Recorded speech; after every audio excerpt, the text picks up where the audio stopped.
Star Trek Discovery, Season 4, Episode 8, All In. Well, I watched it.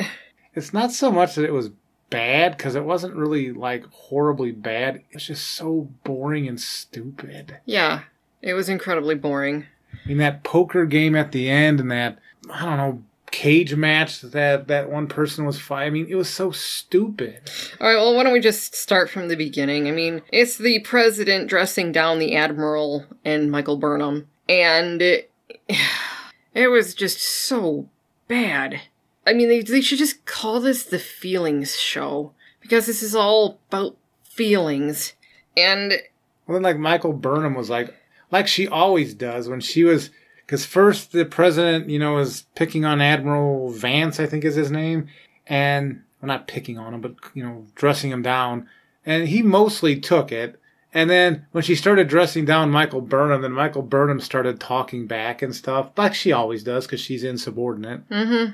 And then, of course, after that, then the Admiral comes to Michael Burnham and says she's one of the most creative and adept officers in his service, and basically tells her to find a loophole to disobey the president and go after Tarka and Booker, which, of course, she does, because they're out there searching for isolinium so that they can power their bomb or whatever the hell they're trying to do.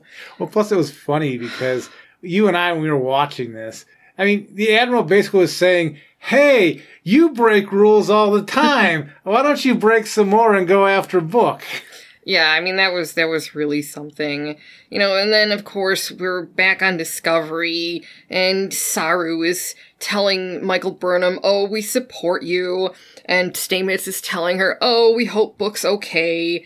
And it's so over the top with the feelings. I mean, it's like, I don't know if this was written by some therapist or somebody who's obsessed with their own therapy, but it reads like what you would expect from someone who is trying to write the perfect validation of feelings show. I mean, it's so cringy. I don't know how anybody can watch it and take it seriously. It's so far removed from what you would experience in real life. It's I don't even understand. I mean, oh my god. It's like the Mary Sue of TV shows.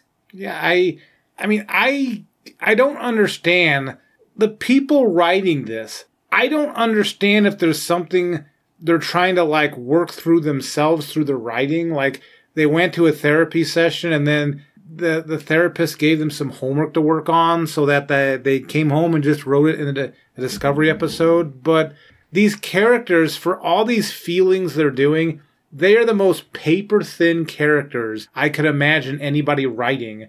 And they spend all this time trying to give them feelings and interactions with people. But why doesn't any of that land? It's a waste of time. It's all filler. It doesn't matter. Well, yeah, because it's just this constant, oh, we support you, or we're here for you, and it's always everybody saying that to everybody else, and there's no real story around it. And then when they do try to put story around it, it's horrible. Ugh. But anyway, so Zora apparently went through the sphere data, and the coordinates of wherever this anomaly, the hell are the DMA is coming from, is some place nearby called the Stilth, and so Michael Burnham takes Joanne, Lieutenant Commander, whatever her name is, with her to go to some broker on Parathia to get some star charts. But the reality is she's actually there because she thinks Book's gonna go there to try to get isolinium. And, oh my god, when they're leaving the ship, Saru says to Michael Burnham, "Be safe, Captain, above all." And it's like, no, that's not what you freaking say. She's going on a mission. You don't tell her to be safe.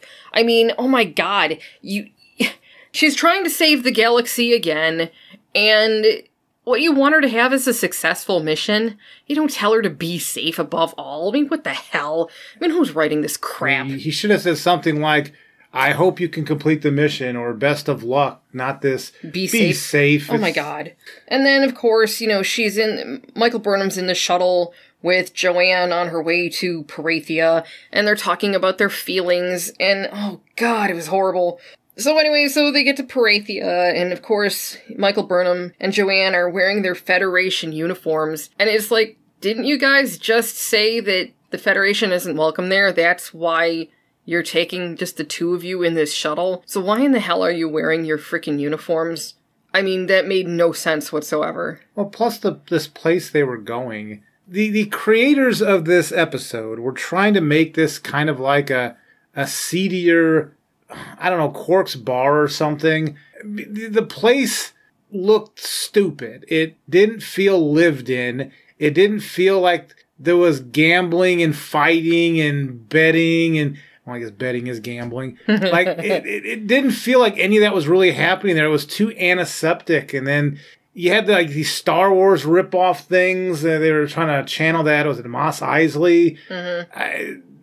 This, again, had nothing original. This had nothing original to it at all. This place they were going to. And they tried really hard to make it be this really, I guess, interesting underworld type place, and it was just so stupid. There weren't enough people there. I mean, it was weird.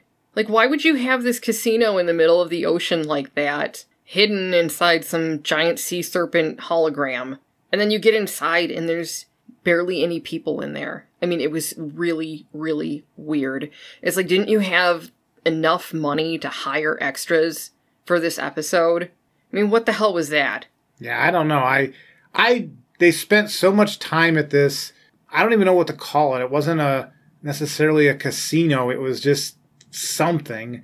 And it felt all like it was made of cardboard sets or something. I mean, there was no depth to these sets at all. It was boring. I mean, it didn't feel like this was in any way the location they were saying it was supposed to be. So, of course, she's there and she runs into Book because he's there trying to buy isolinium. She says to him, we need to talk. And then she says, oh, if you buy that isolinium, you'll be crossing a line you can't come back from. Which was really hilarious coming from her, because really, she managed to come back from killing the torchbearer and starting a massive war and getting a bunch of people killed and mutiny. Yeah, so I mean, like, she can do whatever she wants and she can come back from any line. No line is too far for Michael Burnham. Oh, yeah. But apparently for Book, if he buys isolinium, then that's a line he can't come back from. Well, she probably had an intrinsic understanding of that line. Oh, God.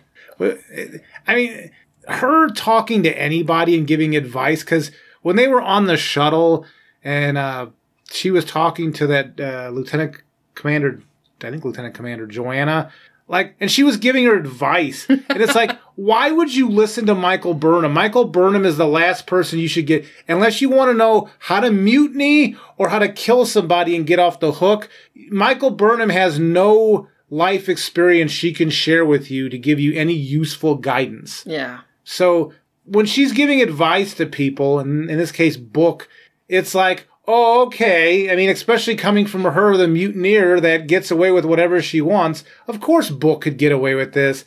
It's a line you can't cross. Okay. Right.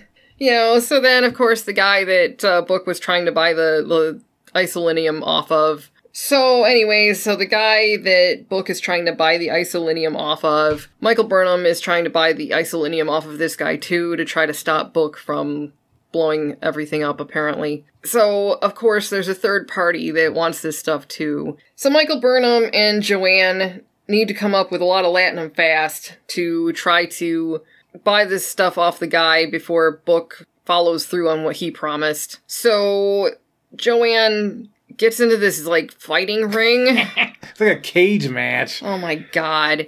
And so she loses the first two fights, and then she, of course, kicks the guy's ass on the third fight when it's, the odds are, 45-1 or some shit like that. And so, of course, they get a ton of money. So, of course, the guy that she was fighting is all angry because they feel like, it was cheating on the part of Michael Burnham and Joanne. So then they get into another fight with those guys, and Book steps in to try to help. And, I mean, it was so stupid.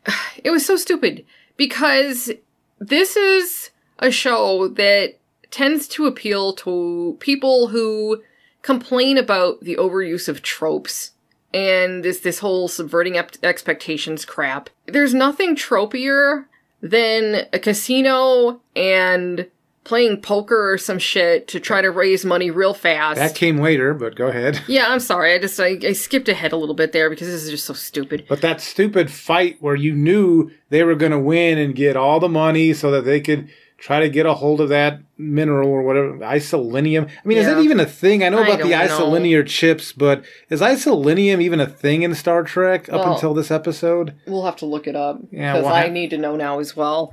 But it just, oh, goodness gracious. It was so boring to watch because it went exactly as predicted. They have this little fight, and of course she loses the first 2 rounds, and then she wins, and they win all the money, and then the other guys are angry, so then they get into a fight, and then there's another party interested in buying the isolinium, so then they all play poker, or whatever the hell that game was, of, you know, trying to win the isolinium, and of course... That was so bad.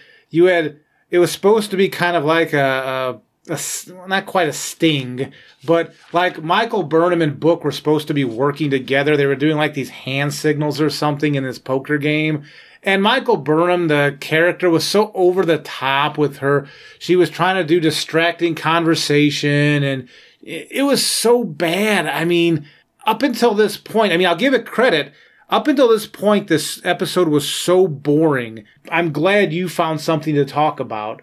But once they got into that card game, that's where the thing just got stupidly bad. I know. Meanwhile, you see Stamets and Culber talking, and of course Culber blames himself because he should have seen this coming with Book. Then of course Stamets says to him that uncertainty is terrifying, and it's like, oh god, that irritated me so much because... uncertainty is terrifying. They're in Starfleet. Uncertainty is their job. I mean, there is uncertainty that should terrify some people. Like, if you're uncertain that you're going to be able to feed your kids, or you're uncertain that you're going to be able to pay the electric bill or keep a roof over your head, there's a lot of uncertainty that should scare the hell out of people. But then just making a blanket statement like that, uncertainty is terrifying, and it fell so flat to me, because this show does an excellent job of just ignoring anything that doesn't involve their feelings and their identities, and it just, oh god, it just pissed me off. How did these people pass a psychological profile to be in Starfleet? I don't know. Because how many series, probably in every single series of Star Trek, the proper Star Trek, they would talk about how exploring, that's part of their mission, that taking on the unknown, that's their job. That should be on their resume. Yep. And part of what Starfleet does is they go through a process to weed out people who aren't able to handle that. Yeah. So these people who are supposed to be some of the brightest people ever on this ship, to say something like, I realize in this case it's about their personal lives, but uncertainty, that should not be an issue with anybody that went through Starfleet Academy on this ship, because that's part of what you agree to when you join and go on these ships to explore the galaxy. But uncertainty is terrifying. Ugh, and then of course, and I'm doing this out of order, so I apologize everyone, but it was all just so stupid, so it really doesn't matter. But there was a changeling that turned into a tribble. And they were chasing it around, and it was just a bunch of member berries. You eventually saw it in its humanoid form, and it sort of 25% different, looked like a changeling we remember from Deep Space Nine. And it was captured. And then what? What was it? There was no purpose. Other than to say, member here, berry. we had a changeling. Yeah, the member berry. Yeah, and, meanwhile, you've got this conversation going on between Tarka and Joanne, and how he's keeping a promise to someone who died, and feelings about loss, and just oh my god, more frickin' feelings. And sacrifice is always heavy. This stuff just falls so flat, because it's like all they ever do is talk about this stuff. There's so much tell, not enough showing. And this is supposed to be television, or whatever you want to call streaming these days. Yeah, this isn't us reading the script or reading a book. This is supposed to be a visual medium, so why do they keep telling us what their stupid feelings are? I can tell you why that is. It's because they don't have a budget for anything else. So they just have to talk about their stuff because they blew their budget in the first 2 seasons of this series and they train wrecked badly into a ditch, and now they have a bare minimum budget to get through the rest of this series. Yeah. So anyways, Michael Burnham put a tracker on the Isolinium when she had the opportunity because she knew that Book was going to win the whatever the hell poker game they were playing. They know exactly where he and Tarka are. And of course, Stamets he's showing them this blob in space where they can't see in, or it's like a Faraday cage, apparently, that can fit a sun and maybe some planets. Apparently, these people who live inside are using the DMA as a dredge for mining for, what was it, Glorinite? I couldn't even understand what they were saying. But apparently that's the fuel that they use to power their giant, I don't know, black hole, or whatever the hell that thing is. And then, of course, the president is telling them Booker and Tarka must be stopped, whatever the cost. And Michael Burnham says, I know. and so that was the episode. That was it. That's what happened in this episode. It's so weird because it's so incongruous with what happened in, say, season 1. Like, this stuff is so opposite of that because there's no... I mean, I don't know, have we seen any gore in this season? No, but I'll ask you a question. This episode, where it left it, did this episode need to exist? Did the plot change from the very beginning when Book and Aaron Wright left? No. And where it ended, where they have to stop them at all costs, the episode meant nothing. Like, it was just filler. Well, other than there's a tracker now on Book's ship on that Isolinium, and so that they can find them. That's it. But they could have added that and said his ship had a tracker on it to begin with. Yeah. I mean, this episode meant nothing. You take this episode out, and the previous episode before the break, and the next episode coming up, you don't need this episode at all. It doesn't add anything at all to the... And I'm being generous by calling it some sort of arc, but it adds nothing to the arc. Yeah, I mean, and they didn't really need those star charts. They could have just used the sphere data to determine all this nonsense about, that big blob that has apparently the, was it species 10, whatever the hell? 10C, I think. I don't know. But I mean, they could have just used the sphere data to figure that out. So again, that was something else, going after these star charts. This whole episode meant nothing. It was a waste. It was total filler. Let's just say this episode was boring, it was filler, it didn't need to happen, didn't move the story forward, really. We're still in the same place we were at the end of the previous episode, for the most part. It was dumb. It was a waste of time. Don't bother watching it. Yep. Alright, well, thanks for listening to us, everybody. And, we watch this crap so you don't have to. Make sure to like, subscribe, and leave a comment. Catch you next time. Take care.